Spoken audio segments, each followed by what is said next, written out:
But joining me now is Matt Walsh from the Daily Wire. He recently released the documentary and book, What is a Woman, that we were just talking about. But I want to talk about another controversial male-female topic while we're at it. Matt, some years ago, you wrote two blogs that really stood out to me. One talking about how a husband shouldn't have to earn his wife's respect, and the other was titled The Most Effective Way to Destroy Your Husband, Ruin Your Marriage, and Encourage Infidelity. Both of these blogs focused on the fundamental idea, the primordial idea within marriage of respect.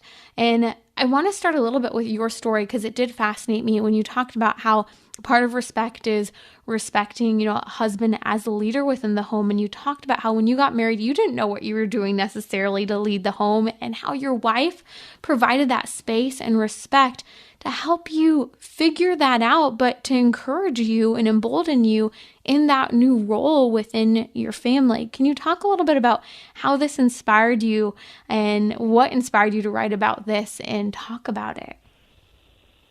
Yeah, I think there's some deep cuts there from the old blog days, but that's something that I've always written about and talked about, and it goes to marriage and family, and something that I notice is a mistake that we can all tend to make, and that I think is unfortunately encouraged in society, is to go into a marriage, and it's this very mercenary sort of approach to marriage, where you're thinking about what can I get out of it. What am I owed? And so then the attitude is that, the wife goes into the marriage. You don't owe your husband anything. You certainly don't owe him respect. He has to earn that from you. And then the husband, of course, is told the same thing and believes the same thing, that my wife has to earn my respect and my love. And the problem with that, there are many problems with it. One of them is that when you stand at the altar, as most people still do when they get married anyway, you are pledging certain things. You're vowing certain things. You're vowing your love and your respect and your fidelity and your loyalty and all of that, your devotion. You're pledging that. So in fact, you already owe that to your spouse just by the nature of the fact that you made that vow, and that vow means something. And it means something every day of your marriage and never wears off. And then the other problem also is that, if you go into it with that approach, I think it creates animosity, and it's very belittling. And so that can be especially the case for a man. I think the worst thing that a man can feel in a marriage is that he's not respected, that he doesn't have respect. And I know maybe there are some women who believe, and they've been, again, encouraged to believe this from society, that, if you withhold respect from the man, then that will, then you're like training him like he's some sort of dog to earn the respect because you've withheld it. But it doesn't actually work that way. When you tear someone down and you belittle them, that just makes them, feel sort of attacked, feel lesser, feel like a lesser man. And then the more they feel that way, the more resentment they feel. And then they're behaving in ways that are even less respectable. And it just becomes this vicious cycle. It never leads anywhere good, which is why you go into it giving to your spouse what you owe them rather than thinking about, what they owe you. And I think disrespect is so second nature within male-female dynamics today. I think it's rarely modeled. And this is why, all these years, these two blogs have always stood out to me, Matt. I've referred to them many times, linked to them, because I know they had a huge influence on me before I ever got married, because I saw how that dynamic was so easy within a dating relationship and even worse within the context of marriage. And yes, you should be earning things within the context of dating. In a certain respect, that's a whole nother conversation. You are learning trust and respect and honor and all of these different things. But you point to something that's so important, and that is we would be outraged if as a culture we said that a wife should have to earn her husband's love.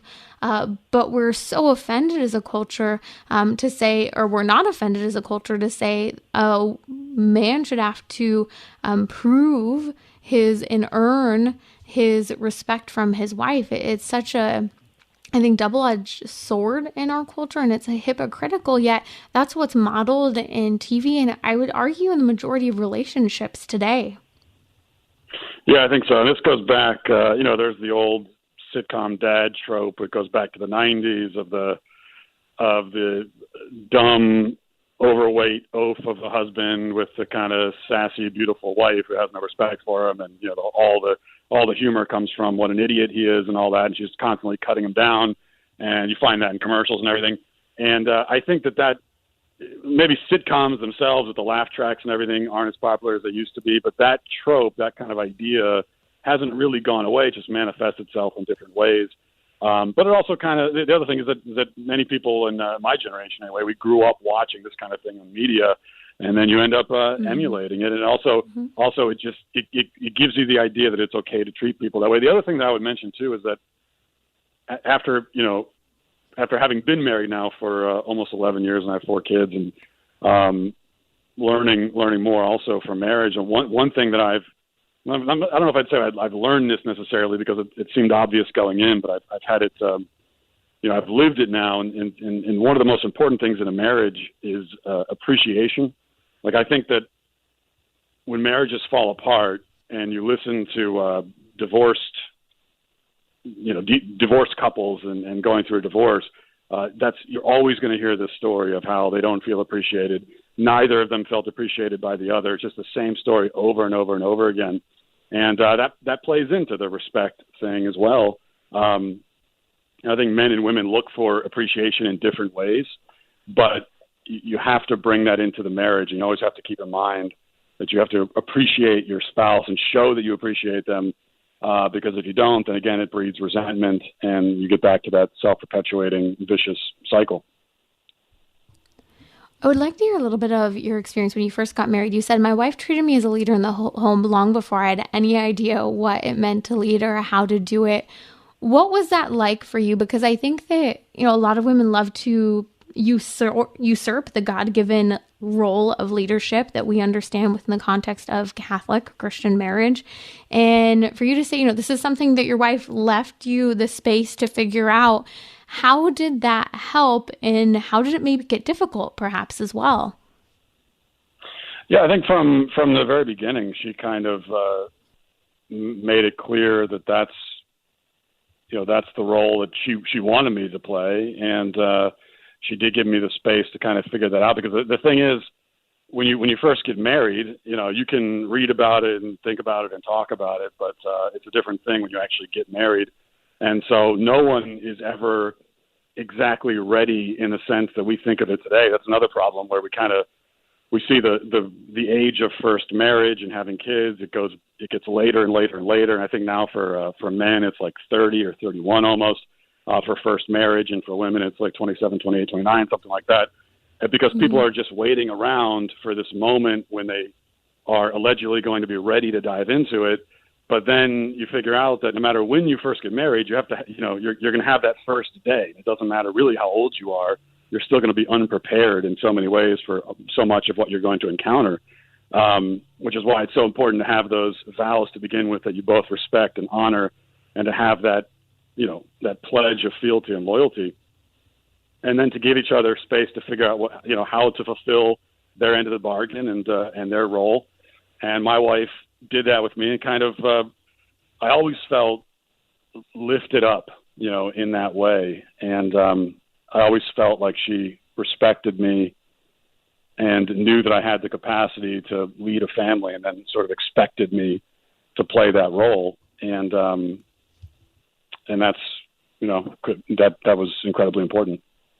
And you just mentioned, I think, something that's so important, that is expectations. I think often we have false expectations, or expectations we enter into marriage just expecting that people will automatically break. But when people know that you don't actually expect something from them, well, it doesn't necessarily give them the opportunity to rise to the occasion. Yeah, exactly. That's going into marriage with expectations. That's part of it. I also think that it's really important for women, at least it certainly was for me. I always felt like my wife was sort of cheering me on, cheering for my success, and was there supporting me. And you think that that's automatic, in a marriage, but it's not necessarily.